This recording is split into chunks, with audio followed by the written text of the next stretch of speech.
जय सिया राम। कल हम लोग बाली के वध की चर्चा कर रहे थे, तो उसके आगे की चर्चा मैं आपसे आज करना चाहता हूँ। कृपया ध्यान से सुने और प्रभु की कृपा देखिए कि प्रभु कैसे कृपा करते हैं। बाली के अंत समय में बाली ने प्रभु से बहुत प्रार्थना की है।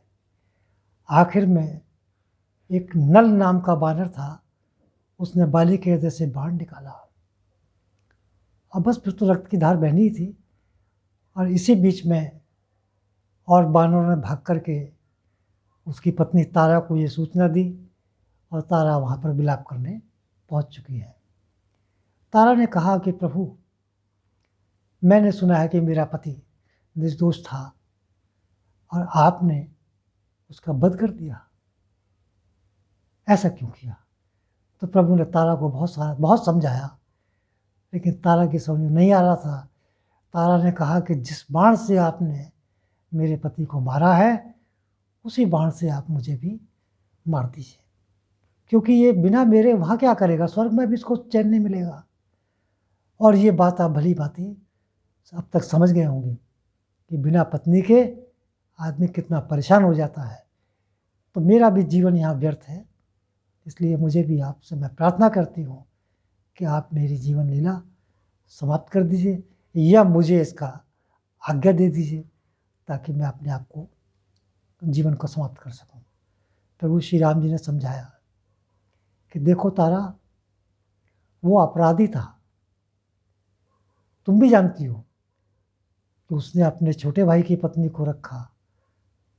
तारा ने कहा, मैंने प्रभु उसको बहुत समझाया, मैंने ही बहुत समझाया, और जब सुग्रीव ने यहाँ कर ललकारा तब भी मैंने उसको समझाया, क्योंकि मुझे अंगद ने पूरी कहानी बता दी थी आपके बारे में कि ऐसे ऐसे आप आए हुए हैं, लेकिन वो माना कहाँ, उसके सिर पर मौत नाच रही थी।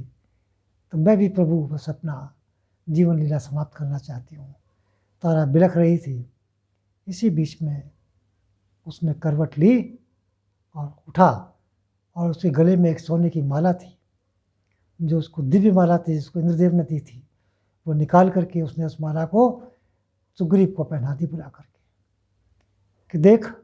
और बाली ने अंगद को बुलाया कि ये मेरा पुत्र है, इसको मैंने बचपन से बड़े प्यार से पाला है, और ये मेरी पत्नी है। अब तू ही इस राज्य का किष्किंधा का राजा होगा। तेरी बड़ी इच्छा थी ना राजा बनने की, अब तू राजा हो गया।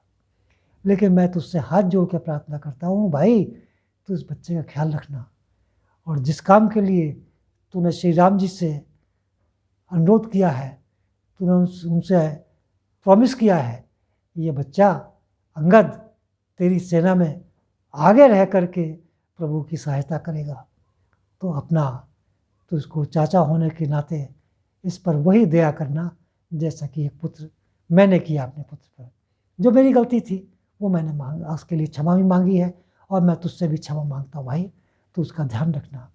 ऐसा कह करके बाली के प्राण पखेरु उड़ गए। बस फिर तो तारा का विलाप और अधिक प्रारंभ हुआ।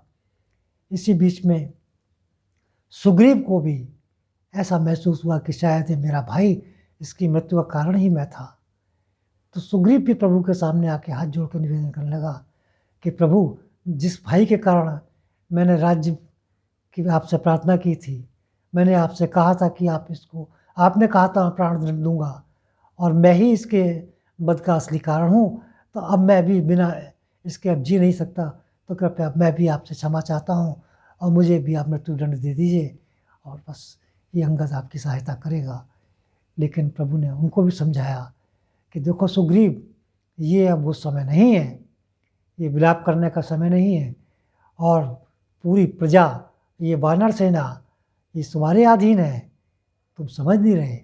एक राजा के होते हुए अगर उसकी प्रजा को दिक्कत हो जाए, परेशानी हो जाए, तो राजा को बहुत बड़ा कष्ट झेलना पड़ता है। ये उसके पाप की सज़ा तो तुम्हारी प्रजा झेल ही रही है। तो प्रभु श्री राम जी ने अनेकों बातें सुग्रीव को समझाया कि देखो, इन बातों में कुछ नहीं रखा, अब तुम शांत हो जाओ, जो होना था वो हो चुका। और उन्होंने तारा से, अंगद से, और जो वहाँ पर उपस्थित वानर थे, उन सब से प्रभु ने कहा कि लक्ष्मण जी को उन्होंने कहा कि तुम जाओ, इनका विधिवत दाह संस्कार कराओ। ये तुम्हारे राजा ही थे और अब ये तुम यहाँ की राजा होगे, तो ये तुम्हारा धर्म होता है कि इनका विधिवत संस्कार करो। तो प्रभु ने उसका विधिवत संस्कार भी करवाया। और संस्कार करने के बाद जब सुग्रीव वहाँ पर आया तो सुग्रीव ने प्रभु से कहा कि प्रभु, अब मैं आपके अधीन हूँ, मुझे बताइए क्या आज्ञा है। तो प्रभु ने कहा कि ठीक है, अब तुम विधिवत अपने राज्य का उपभोग करोगे। उन्होंने लक्ष्मण से कहा, लक्ष्मण कि मैं वनवास के समय में शहर में नहीं जा सकता, इसलिए अब तुम जाओ और इनका विधिवत इनका राज्याभिषेक करो, इनको राजा के पद पर आसीन करो, ताकि यहाँ की प्रजा भी हर्षित हो जाए और इनका जो विलाप है, जो इनका दुख का कारण है, वो जाकर के इनका दुख दूर करो।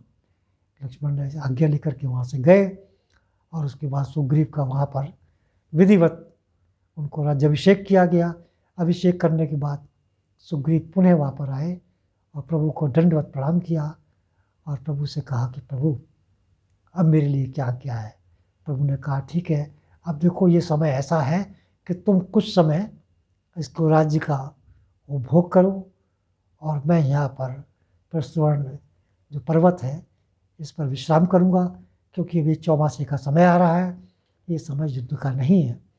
इस तब तक तुम अपना राज्य का और अपना पत्नी के साथ इस समय का उपभोग करो। बस इतना कह करके प्रभु ने उससे विदाई ली और प्रस्तुवर्ण पर्वत पर प्रभु में पहुँच गए हैं। और इसकी कथा मैं आपको आज यहीं समाप्त करता हूँ और आपसे अनुरोध करता हूँ कि ये अगर आपको ज़रा सा भी आनंद आ रहा हो तो इसको अधिक से अधिक लोगों में शेयर करने की कृपा करें, ताकि इसका लाभ अधिक से अधिक लोग ले सकें। इस पर आप ये विचार मत करिए मैं किसी को क्यों करूँ, मेरा क्या है। लेकिन ये समय ऐसा चल रहा है, कोरोना पीरियड है, जिससे बात करो, जब टीवी खोलो तो कोरोना, इसके अलावा कुछ है ही नहीं। हर आदमी नेगेटिविटी के वातावरण में इस समय व्यस्त है, परेशान है और कोई रास्ता नहीं मिल रहा है। तो मैं आपसे यही कहना चाहता हूँ कि अपने अपने इष्ट को याद करिए, और इससे बढ़िया समय कोई काटने का आधार ही नहीं है। और जो प्रभु श्री राम की पसंद करते हैं, जो उनकी कथा सुनना चाहते हैं, जो अपने भवसागर से पार होना चाहते हैं, जो अंत समय में प्रभु का गुणगान करना चाहते हैं, क्योंकि ये सब भक्ति के गुण मैंने आपको पहले ही बताया। तो इसलिए इसको ये मत समझिए कि मैं कोई प्रचार कर रहा हूँ या मैं कोई विशेष इससे कोई मुझे लगाव है। इसलिए इसका आप अधिक से अधिक लोगों को लाभ हो, ये मेरा एक उद्देश्य है। और प्रभु का गुणगान करिए, और ये आपको भक्ति समझिए कि प्रभु की तरफ से प्रदान की जा रही है। इन्हीं के साथ आपका बहुत बहुत धन्यवाद।